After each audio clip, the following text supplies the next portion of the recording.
Cheap sex, car wrecks, dirty tricks in politics, space age derelicts, nuclear psychotics.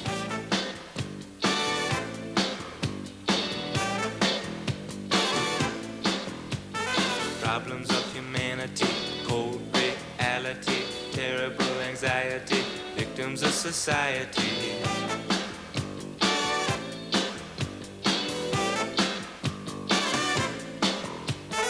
Money lender's paradise, gotcha in the credit vice, stockbrokers bad advice, Rockefeller gets a slice, worldwide inflation, peso devaluation, communist infiltration, must be time to change the station.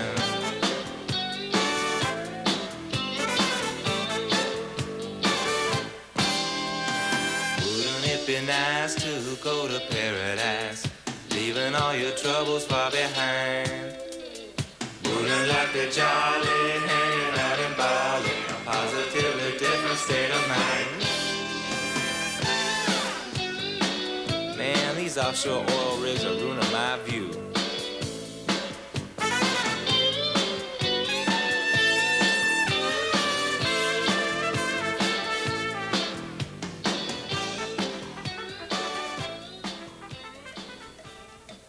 Every surfing adventure has a beginning and an end, and in Bali, our road to perfection begins with a long motorcycle ride down the twisting trail to Uluwatu. Along the way, we passed villages filled with smiling faces until finally we came to the end of the road. From here, it is only a short hike to base camp Uluwatu.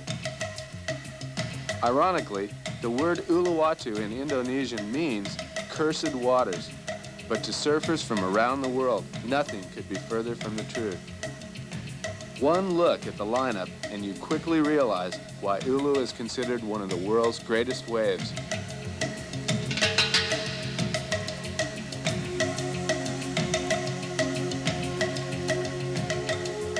Entrance to the sea at Uluwatu is made by walking or at high tide paddling through this fantastic cave. Many hours are spent simply checking out the waves from the cliffs above, and there is always a lot of interest when a new swell arrives. Since surfing was first introduced to Bali back in the early 1970s, many native kids have learned to surf, and nothing is quite so refreshing as a cool shower after a long session in the waves. One Balinese surfer who is definitely a world-class pro is Made Kasim. Without the shaded roofs of Camp Ulu, most travelers would be down and out with heat stroke in a matter of hours. Since Bali is a lot closer to Australia than any other continent, it's not surprising that a majority of the traveling surfers here are from down under. When arriving in Bali, it's great to have a couple of small, clean days to help you acclimate to the heat and loosen up for the larger surf to come. Simon Law is one of Australia's most promising young talents, and his backhand style is both smooth and radical.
locals really admired Simon Law's ability, especially in big conditions.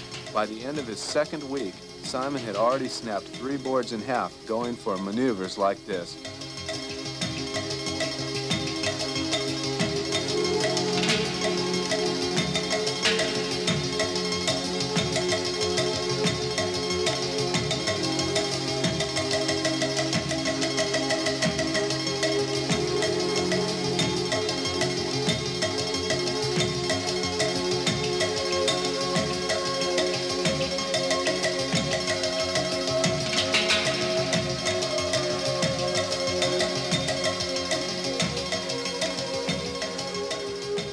Food, water, and equipment has to be hand-carried in and out of the camp at Ulu, and at the end of a long day, the Balinese guides know better than anyone to leave time to recharge the batteries.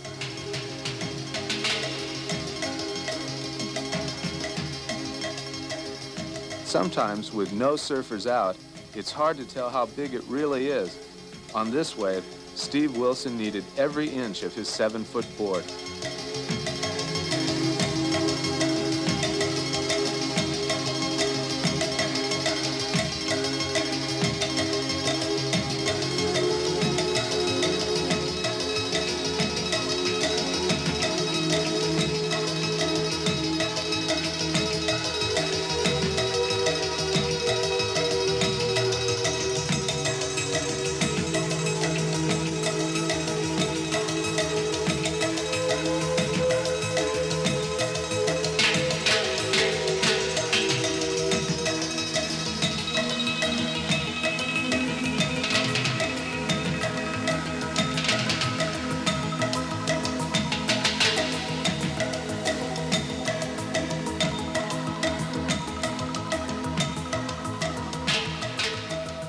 Sometimes Uluwatu's long walls turn peaky, and that suits Stuart Cadden just fine.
Uluwatu is no place to monkey around, especially when the inside racecourse section is over 10 feet.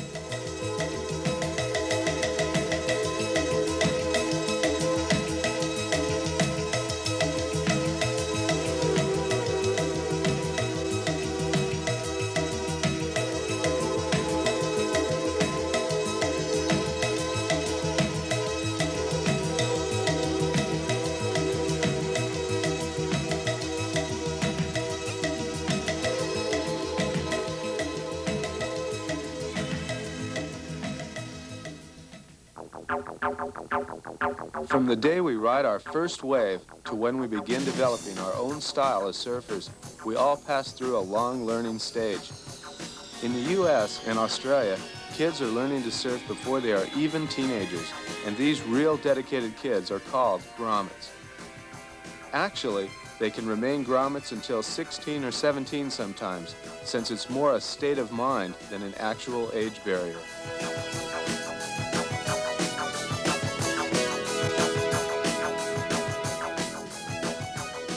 Even in a big crowd, some kids naturally stand out.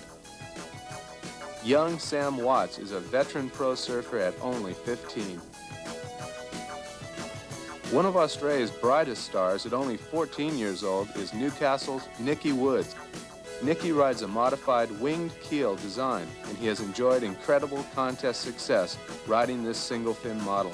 In fact, Nicky is the highest-rated grommet in Australia, and if competitiveness alone was all that mattered, he would be guaranteed a successful and lucrative career. Probably Nicky's chief rival in New South Wales is a big, goofy footer, also from Newcastle, called Luke Egan. At only 15, Luke is a solid, consistently hot performer, and one capable of upsetting many a seasoned pro. Nicky floated to victory in this particular event.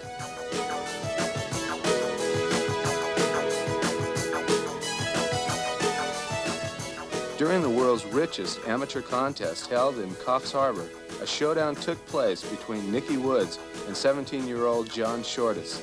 Shorty, as he is nicknamed, may be small in stature, but he is certainly big in the power department.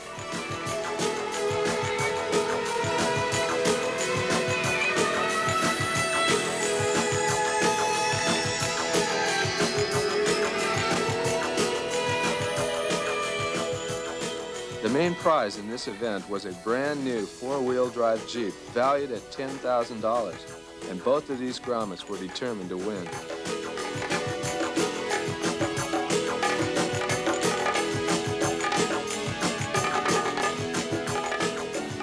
One small mistake on an otherwise great ride probably cost Nicky Woods a car that he would have been unable to drive legally for at least another 2 years, even if he had won. Shorty slashed to victory, ending his career as a grommet with consummate style. Many of the top pros are now coaching grommets, and here, Rabbit chats with Queensland's Jason Budenshaw. At 14 years old and only 78 pounds, Jason looks more like a human Q-tip than a professional surfer. But make no mistake about it, Jason rips.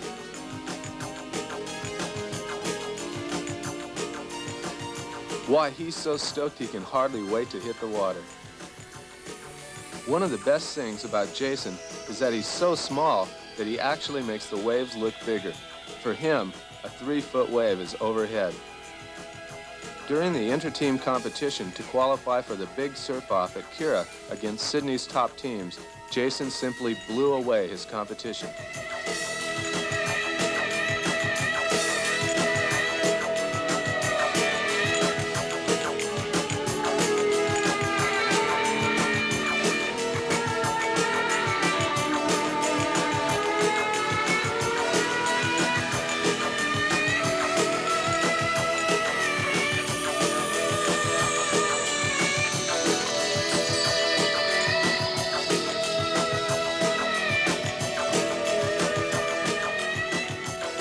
After his heat, I asked him to come down and surf a hollow right tube and try doing something extra radical.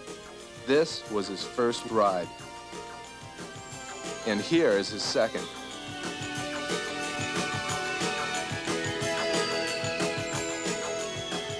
Later that same month, Jason went on to win his first major surfing competition, taking out Tom Carroll, Martin Potter, Rabbit, and Kong along his road to victory in the Mango Team Challenge. The one thing grommets like Jason need most is the support of their family and friends and an incredible desire to succeed. Jason has both, and like Michael Peterson, Peter Townend, and Rabbit before him, Jason looks certain to help keep Queensland's hopes alive for another world champion surfer. This year's Stubbies contest at Burley Heads was a bizarre event from the beginning. Plagued by poor surf over the past few years, contest director Bill Bowman in the straw hat was literally praying for surf. He got the waves, but he also got 5 straight days of almost non-stop rain that made film coverage very difficult. Special structures had to be built to accommodate the touring pros and give some cover for the international press.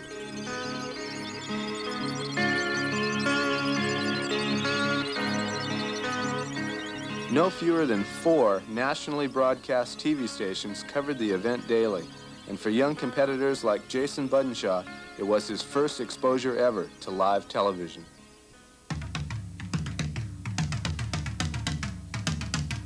When the sun did burst through, the crowds flocked, and as always happens, many of Australia's most beautiful women were enjoying the sunshine.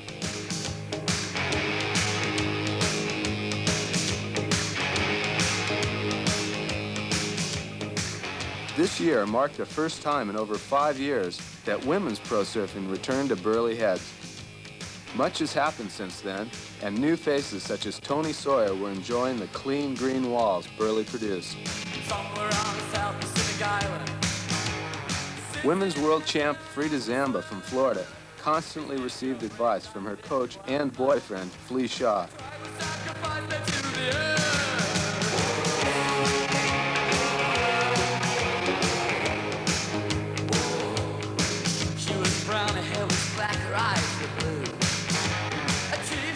One woman who really ripped was Jodie Cooper from Western Australia, who surfed with a determination rivaling that of the top male pros.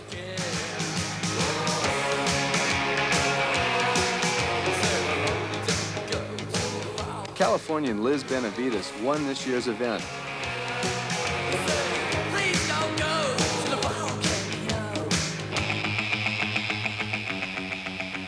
Also doing well from Western Australia was Mitch Thorson, shown here in the yellow jacket. Mitch easily outclassed the competition to win the trials event at Burley Heads.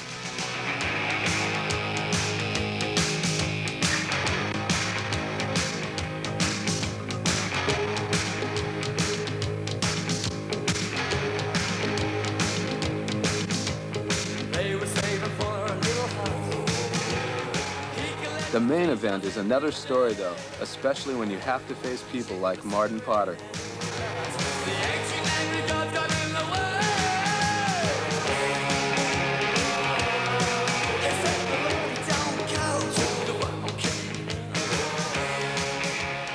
Mark Akalupo carved it up backside and surfed radically enough to get to the semifinals.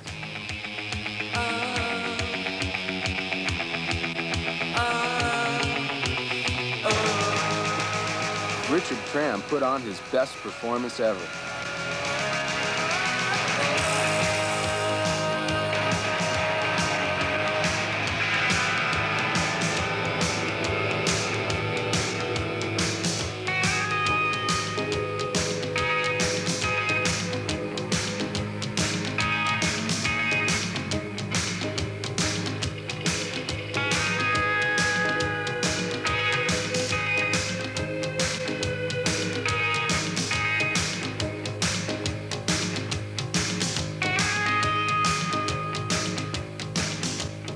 Shane Horan was leading a pack of pros riding versions of his winged keel single fin design.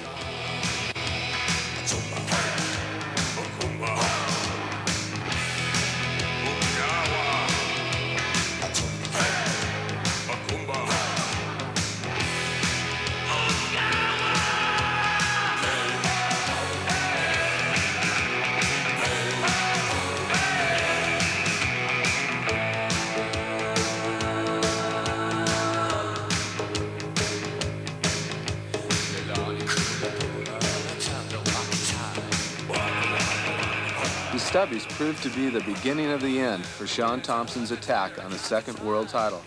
He was literally blown away in what can only be called a Californian invasion. San Diego's Mike Lambrisi easily outpointed the South African and helped provide the U.S. pros with their best ever results in a major Australian contest.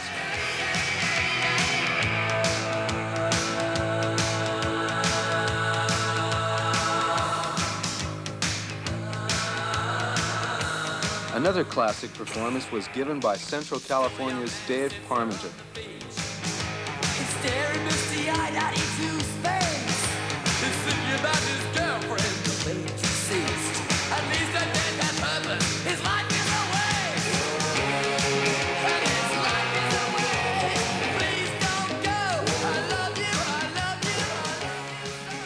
Although two Americans made the man-on-man final, there was little doubt that anybody besides Tom Curran would win, and he did convincingly.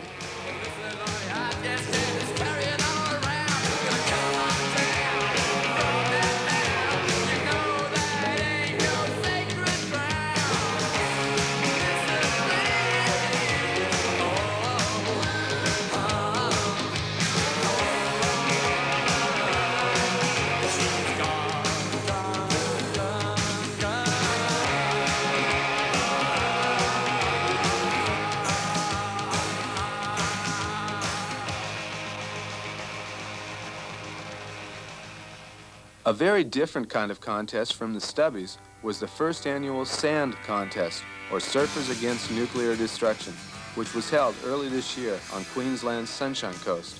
The event, which was attended by many of the world's top pros, was the first surf contest ever held in support of a political issue. She said she was always mine, and she let people do and forget what we've been through.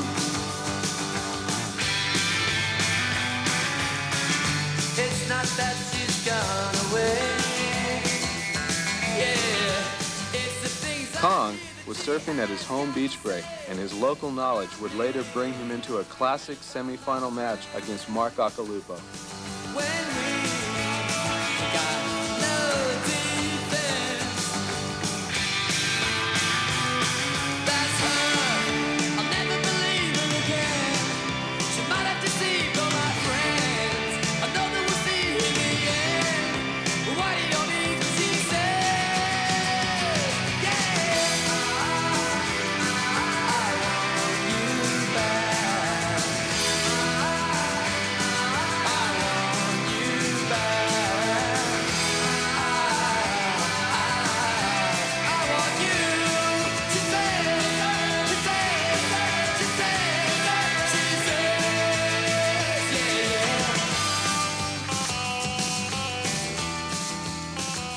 Aki was not to be stopped, even by Kong, and on this ride he was scored a perfect 10 points on every judge's card. Thinks it's true, 'cause that's just her. She always was a little bit confusing. She's not worth the time I had to lose. That's her. I'll never believe her again. She might have deceived my friends. I know. I see what it means when she says, yeah, I want you back. I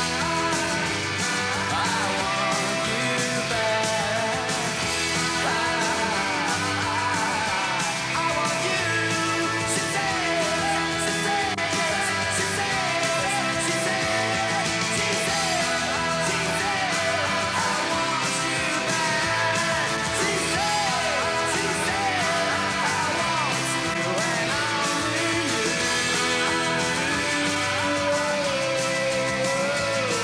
She says, she says, she says, she says.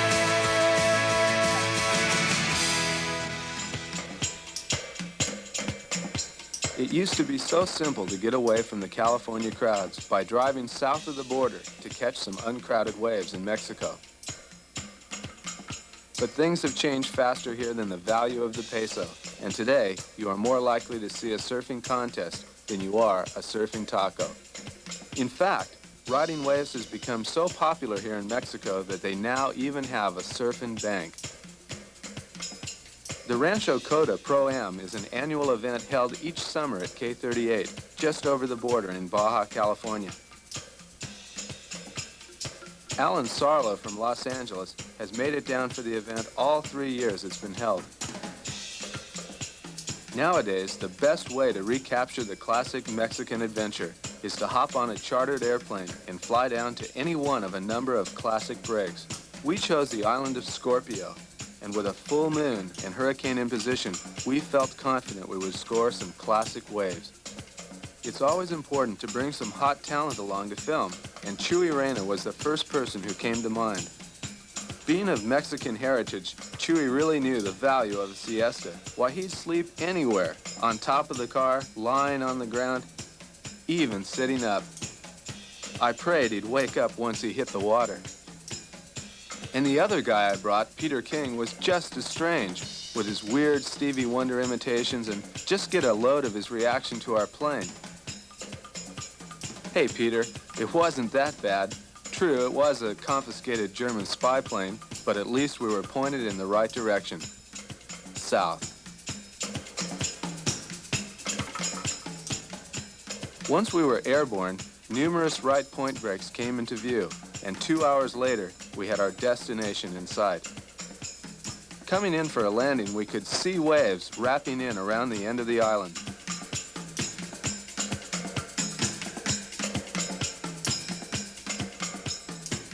Our first impression of Scorpio was that there was heaps of good surf.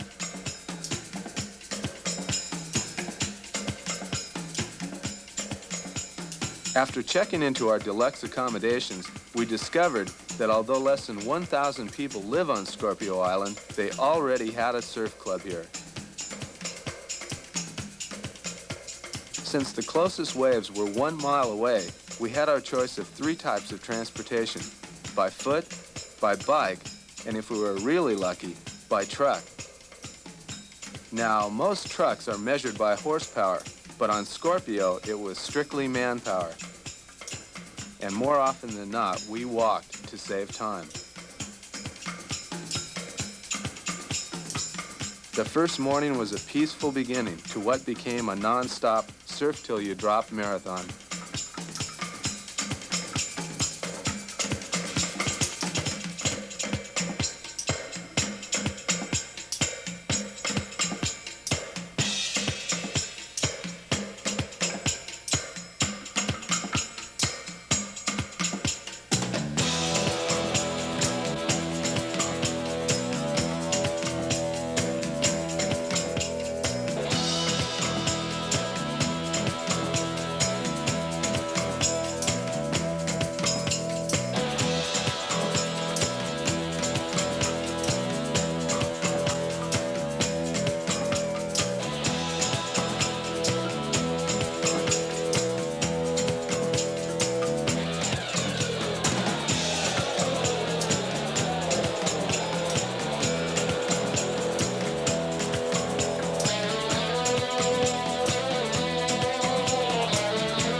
on, and I learned there ain't too much to do. Look at number one, because I think I see me on the chasing after you. Shake me, wake me, tell me when it's over. I've been waiting for the years, can't wait any longer. No, no, no, no, no, no, not for you. I was a kamikaze pilot. They gave me a plane. I couldn't fly it home, and I couldn't fly it home. I couldn't fly it home. I was a kamikaze.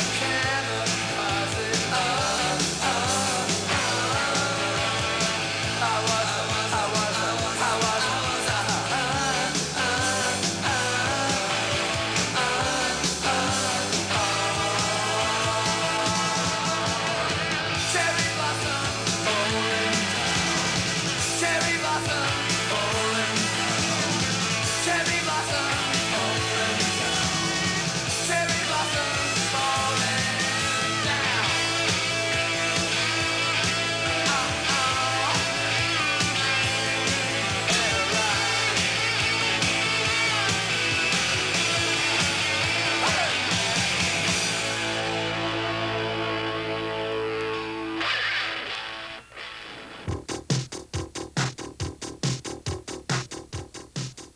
Those who ride Waimea Bay represent both the lunatic fringe and the most philosophical of all surfers. For where else besides Waimea can you feel so completely vulnerable, totally at the mercy of the sea?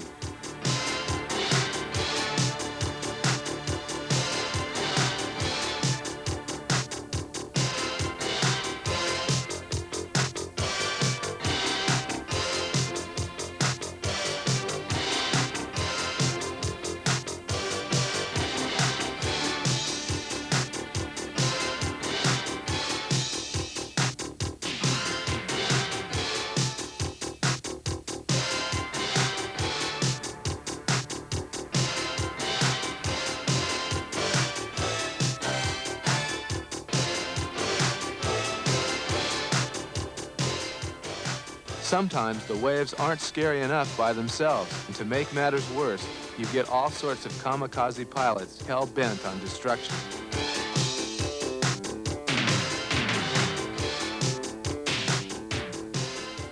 This daredevil decided to buzzsaw the crowded lineup, flying his ultralight aircraft back and forth across the bay, sometimes a mere 10 feet above the waves. Luckily, an Air Force helicopter was nearby, and they promptly blew him away.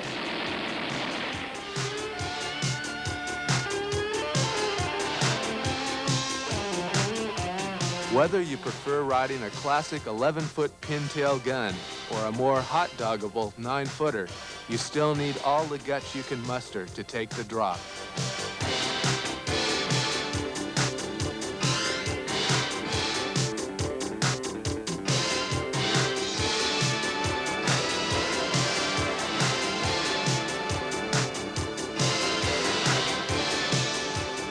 It doesn't hurt to bring along your best 25-foot leash.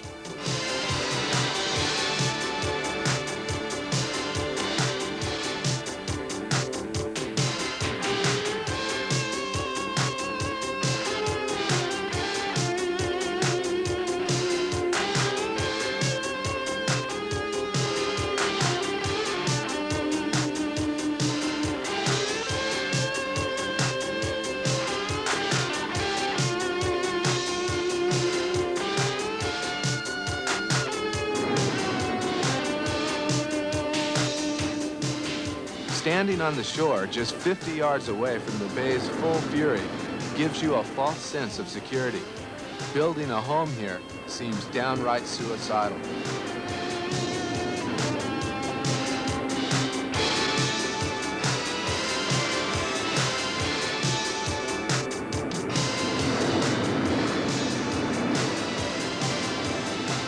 As the swell continues to rise, the crowds pack the highway, hoping for a chance to see one of man's ultimate challenges against nature.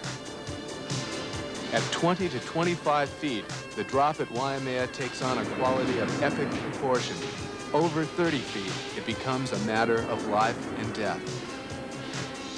Towards nightfall, the surf continued to rise until this three-wave set eventually closed out the entire bay. There are no winners at Waimea Bay, only survivors.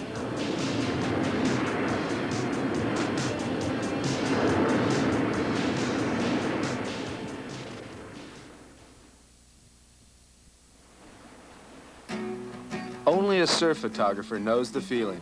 Underpaid, overexposed, the check is in the mail. Used, abused, accused, and run over in the water. But his office is on the beach, and get a load of his secretary.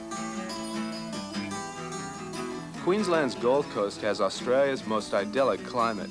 Warm water and mostly sand bottoms create an attractive atmosphere conducive to hot surfing, and it's here that many of Australia's top surfers come to relax and rip.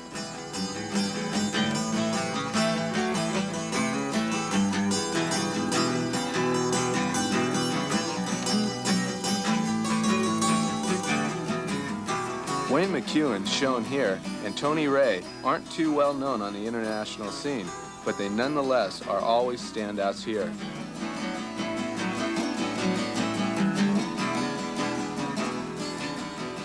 Shane Horan has now moved to within 50 miles of the Gold Coast, and his controversial single Starfin design has become very popular throughout Queensland.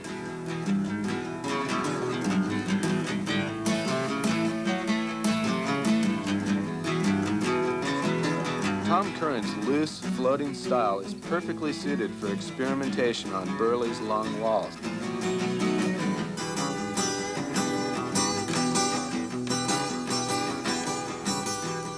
Others, such as Sunshine Coaster Scott Peacock, have actually taken Curran's floaters to their logical extreme. Duranbah has for years been the testing ground for explosive Gold Coast surfing, and Sydney's Damien Hardman was a recent standout during the first Billabong Pro contest.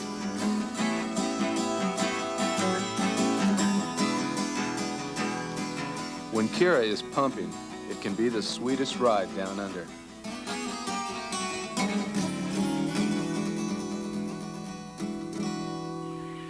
Early this year, a classic longboard event held at Kira brought together some of the greatest surfers from the 60s to surf against some of the 80s top competitors.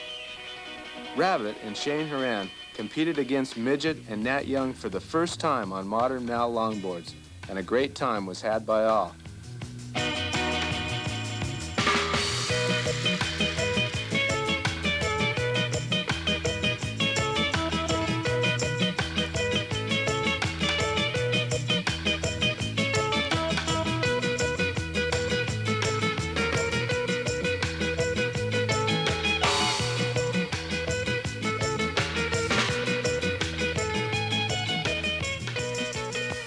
Another part of the event was the older style logger division, where the boards had to measure at least 9 feet in length and be over 25 pounds. Gold Coaster Ray Glebe was a crowd favorite with his classic nose rides. It should be pointed out that at 25 years of age, Ray has never ridden shortboards.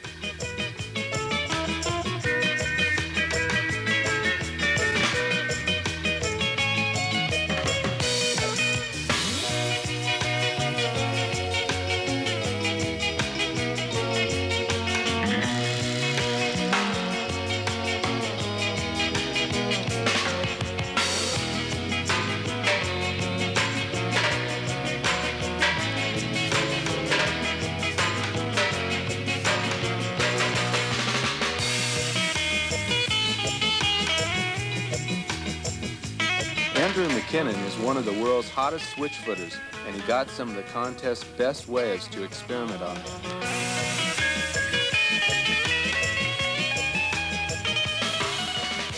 Midget Farley is still recognized and appreciated 20 years after becoming one of the first world surfing champions.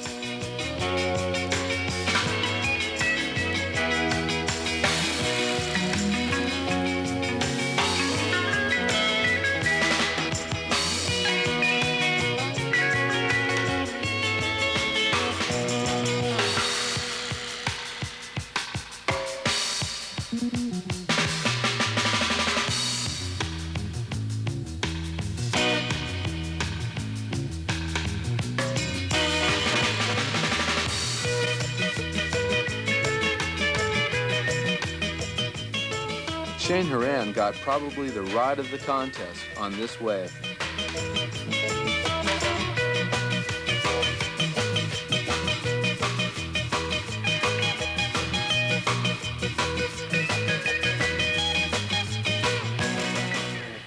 Lately, so much interest has been given to artificial wave machines that I decided to travel to Sparta, Illinois in Middle America with Glenn Winton and fellow Aussie Joe Engle just to sample the world's finest wave pool.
Besides being a talented pro surfer, Joe Engle has always been known as a prankster, and here he is scaring Liz Benavides with a dead sand shark. He scared one girl so bad, she swallowed her beach ball.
Bali is a very unique Asian country with some of the friendliest people you could ever want to meet. Where else but Bali could you go and get a 1-hour full-body massage for only $1? It's really no laughing matter.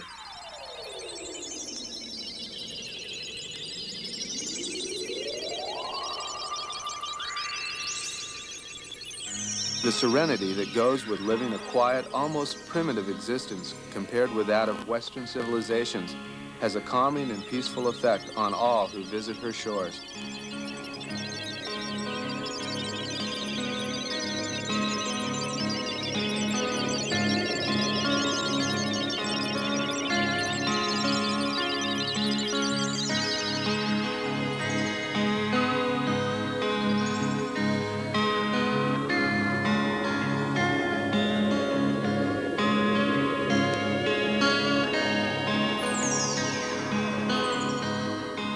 The women are often a beautiful blend of Asian and Western cultures.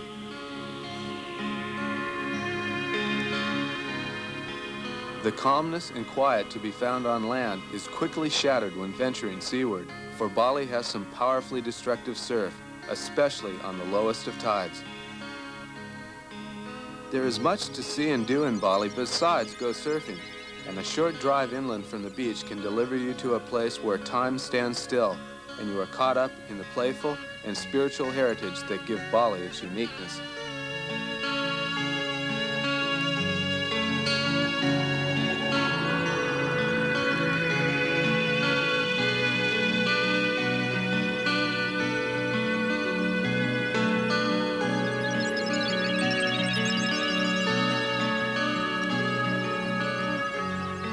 Bali's climate is pure tropical, and the land is green and fertile year-round.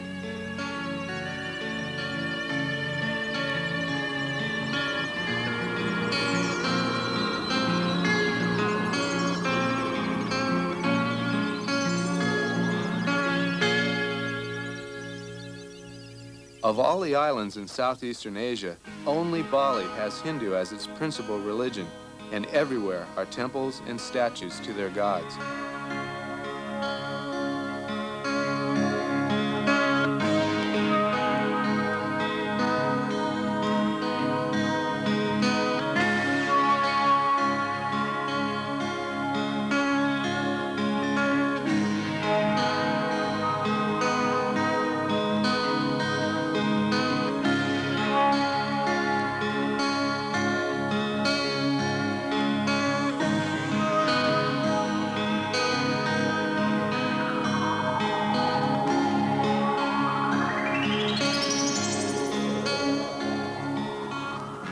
One aspect of Balinese culture that is particularly interesting to Westerners are their cremation ceremonies.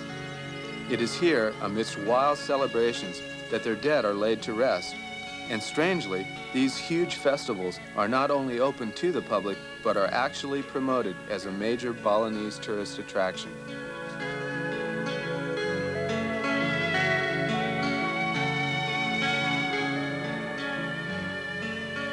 Another very important Balinese cultural event is the Barong dance.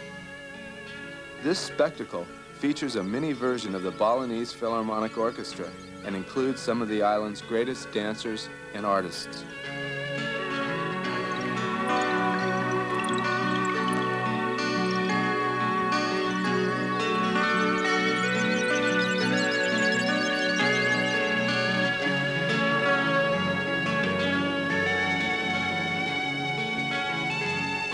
The Barong dance symbolizes the struggle of good over evil, and it is full of both humor and fearsome witches and devils.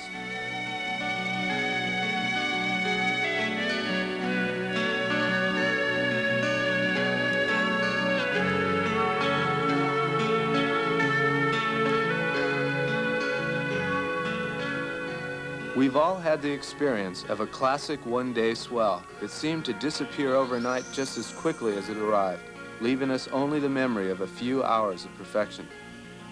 Monday, July 1st, will be remembered in Bali as Big Monday, when the largest clean swell to strike Uluwatu and Padang in over 5 years poured through.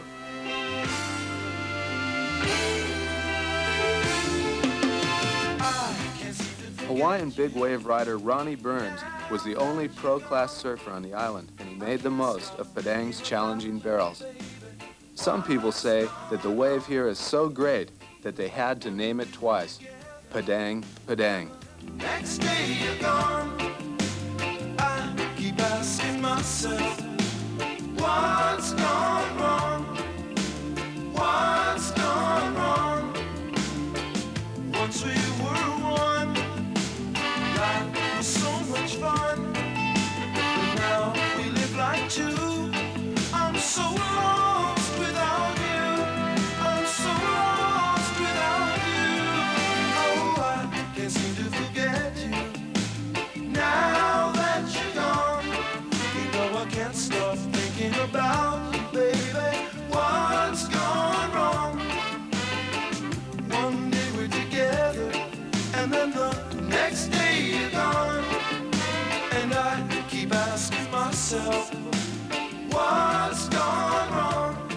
Oh, tell me what's gone wrong?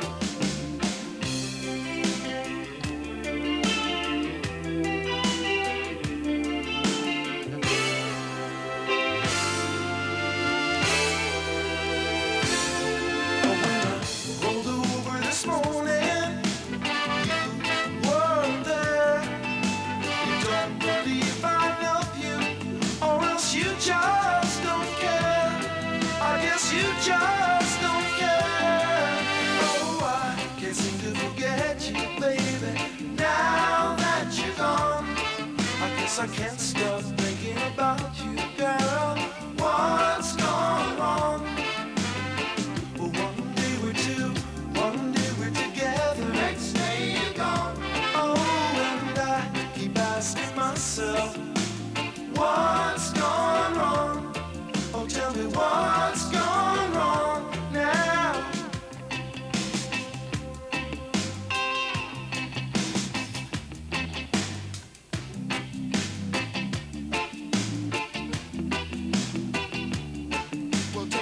address it to Maria.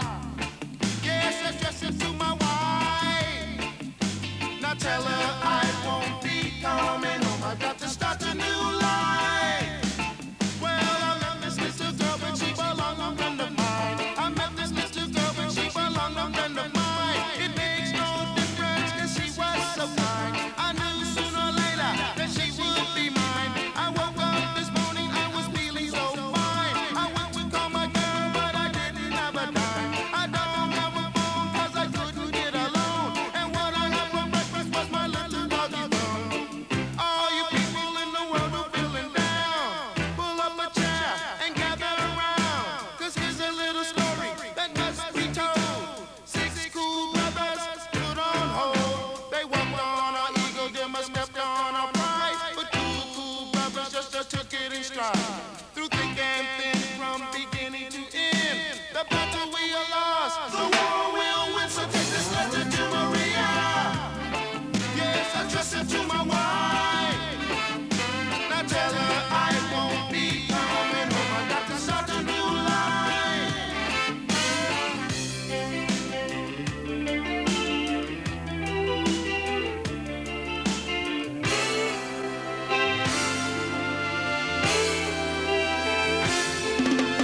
I can't seem to forget you.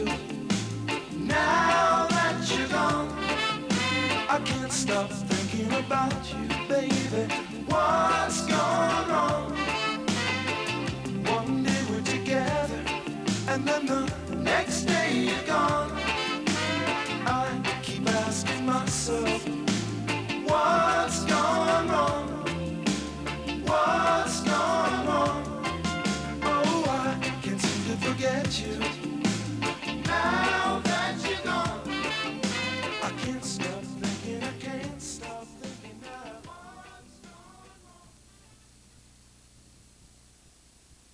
About 1,000,000 miles from Bali lies Southern California, and the city of Los Angeles is one strange place to spend your summer.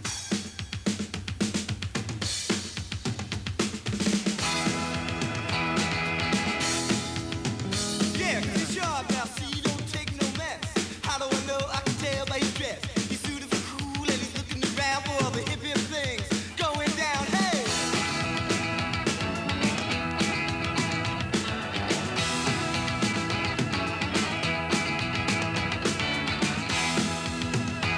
Now the sun on Melrose hitting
Probably the most explosive and creative surfer in the world right now is Kong Elkerton. Kong has the most incredible drive that pushes him to go for the impossible maneuver, and more often than not, he pulls it off. Late this year, Kong won his first A-rated pro event, which took place at Wrightsville Beach, North Carolina. This is noteworthy because Kong got his name from destroying large, powerful waves, and his victory in small East Coast surf silenced the critics who claimed he wouldn't be able to conform his style to a smaller format. Perhaps America, too, now has an animal of its own, and he goes by the name Brad Gerlach. The week after Kong won back east, Brad pulled off the upset of the year by defeating world champ Tom Carroll in the California Stubbies. His powerful go-for-broke approach is so aggressive that a direct comparison to Kong is inevitable. Even Tom Carroll had to applaud Brad's performance at Oceanside. Although the wind-blown waves were far from ideal, Gerlach's lightning speed milked each ride for maximum points. At only 19, Brad has become the most promising new talent to emerge from California since Tom Curran, and his pro career is just beginning. You could even say that Brad and Kong are like two sand crabs fighting for a chance to become the world champion. Both are extremely confident young surfers, and often Kong doesn't even grab a rail to balance himself in the tube.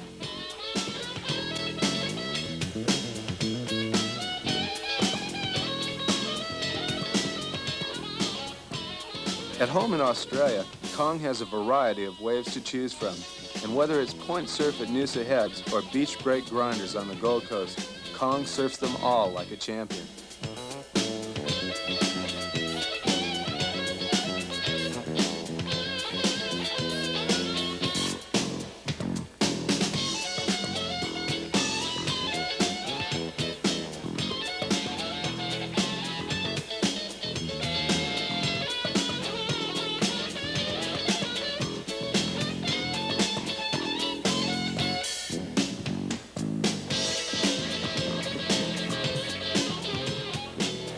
Professional surfing seems to be getting more and more standardized every year, so it's great to see surfers like Kong and Brad Gerlach not holding anything back. We need a few animals in surfing, and these two surfers are leading the pack.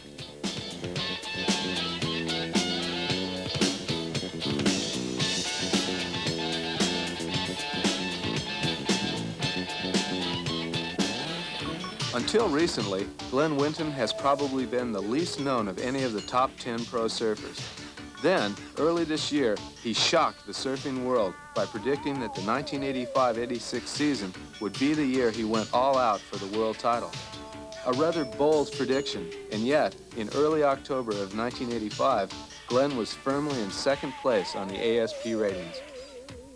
Many surfers are good at laybacks and control stalling maneuvers, but Glenn has so many backhand tube riding assaults that he's become a master performing this maneuver.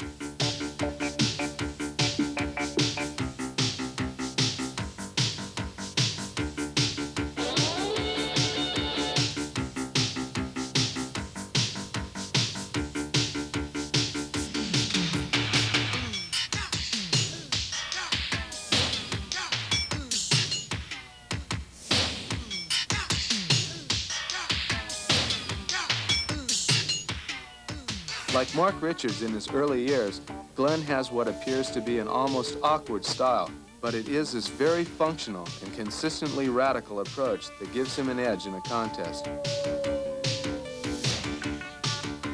Although Glenn helped pioneer the four-fin design, he has come to realize that in a contest situation, tri-fins are the go, yet he continues to experiment, getting new boards every few months, and sometimes even taking out a modern longboard.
always on the cutting edge, Winton surfing speaks for itself.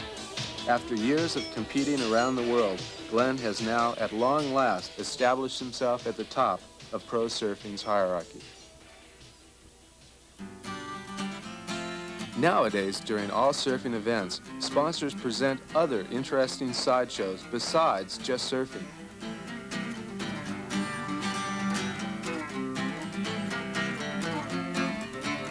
Sometimes the girls on the beach and an occasional bikini parade will do. But when the surf's really bad, the only thing left is for a fancy dress surf competition. With 2 free round-trip tickets to Bali as first prize, weirdos poured out of the woodwork. Where else but here could you see Boy George, a seaweed man, and surfing chickens?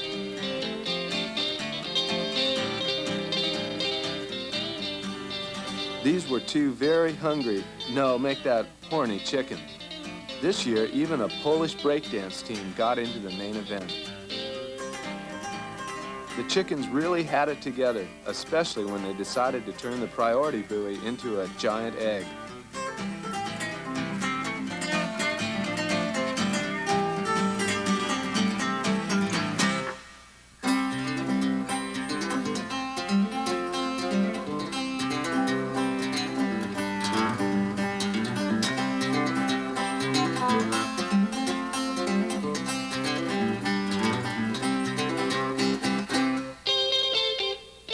Locals who have surfed Kira over the past 10 years say that the waves are so fickle that when they return, it's like the beginning of an old love affair.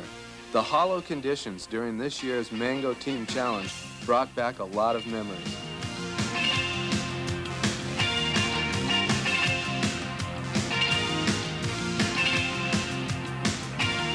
Oh baby, please, won't you make up your mind and take me back? Stop wasting time, we're better off. Cause we're 2 of a kind, oh baby please, won't you make up your mind and let's be lovers again.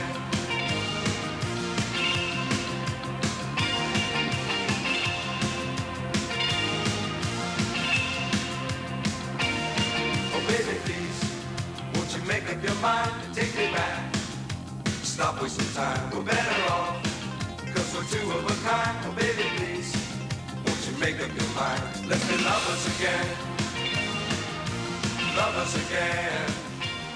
Rabbit may make a funny face at the camera, but his approach to riding Kira's twisting caverns is completely serious.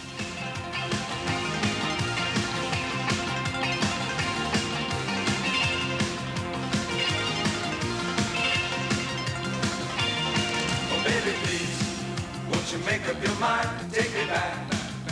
Stop wasting time, we're better off.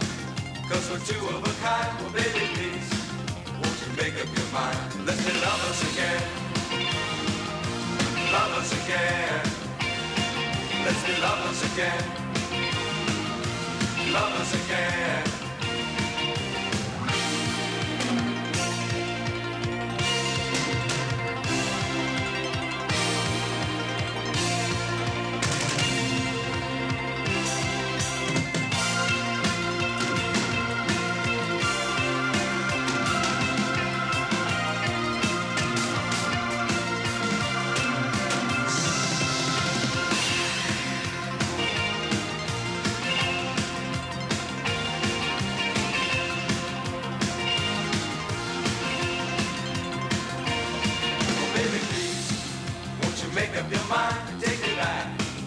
Stop wasting time, we're better off. Cause we're 2 of a kind, oh baby please, won't you make up your mind, let's be lovers again. Lovers again. Let's be lovers again. Lovers again. And again, and again, and again, and again, and again, and let's be lovers again. Lovers again. Let's be lovers again. Lovers again.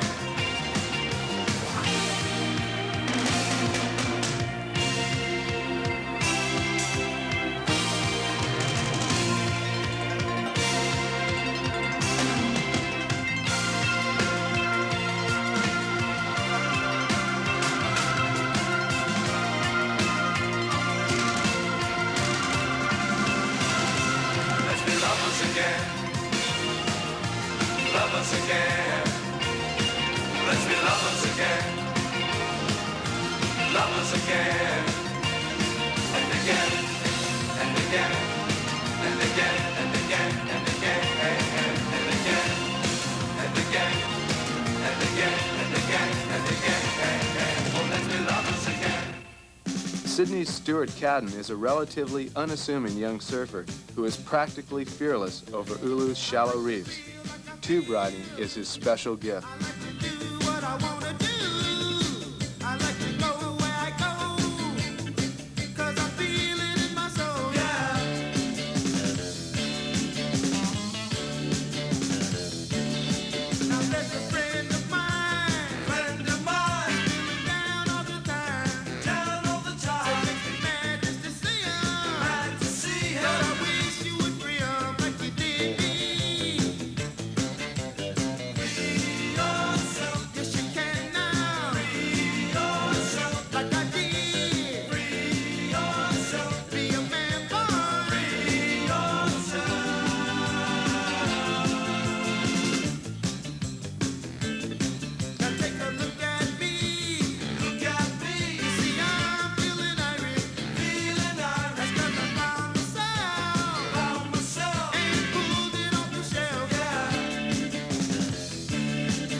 The first glimpse of the North Shore is framed by cane fields, which spill down to the sea.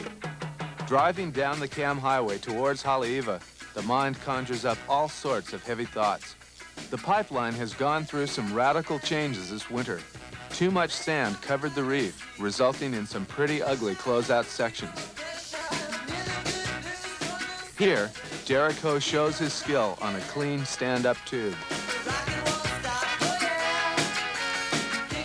This year, many of the hottest guys out were boogie boarders, like Daniel Kaimi. Daniel says he'd rather be lying on his boogie board than anything else. Well, almost anything else. Mike Stewart is one of the hottest surfers to ever ride the pipeline, and the fact that he does it lying on his stomach hasn't detracted from his skill.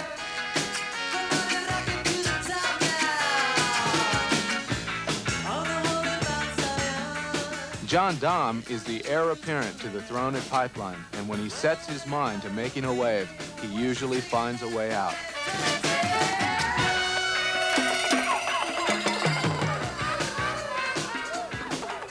When Mike Stewart and John are surfing together, they continually push each other's performance levels higher.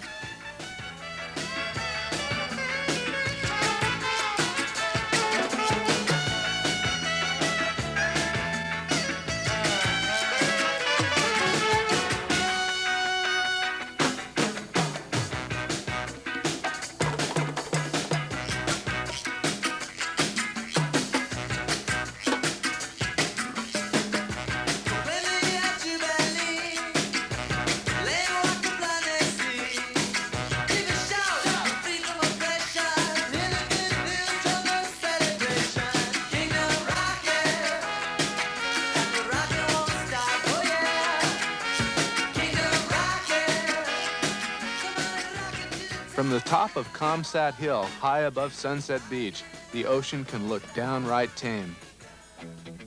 Tony Ray was one of the standout performers this year on the North Shore, both at sunset and riding the tricky bowls of Haleiwa.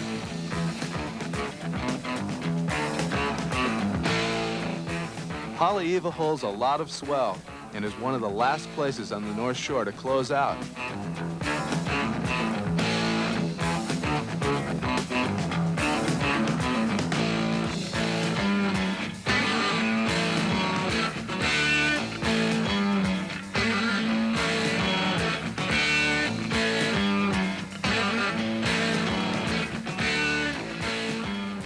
Mark Fu is without a doubt the North Shore's hottest landlord, and he runs his European-style hostels with surfing foremost on his mind.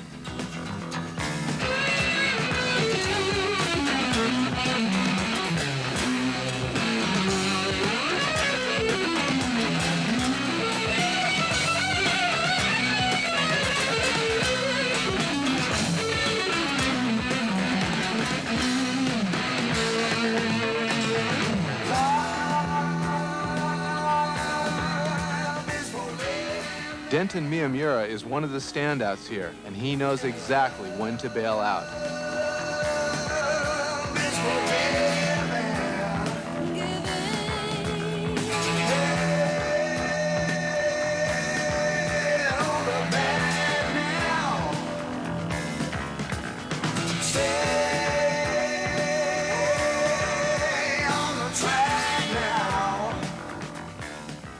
Davey Miller from Ventura, California, spent the entire winter on the North Shore and survived to become one of the island's best performers.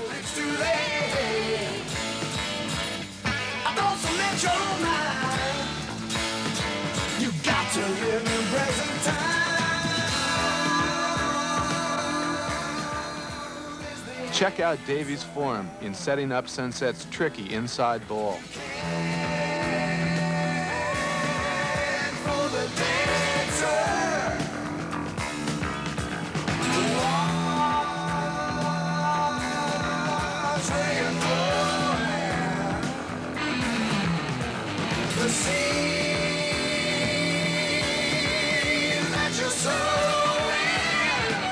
When the heavy offshore trade winds are blowing, locals such as Bobby Owens really shine.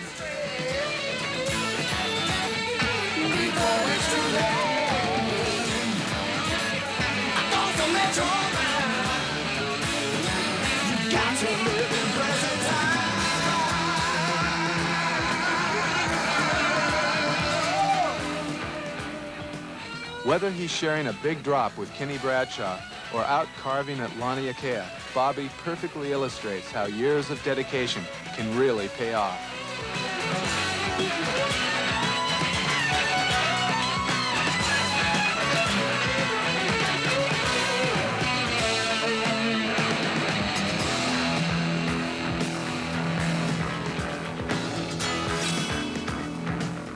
Bobby Owens has the classic approach to surfing. He surfs because it's fun. He surfs because he has to.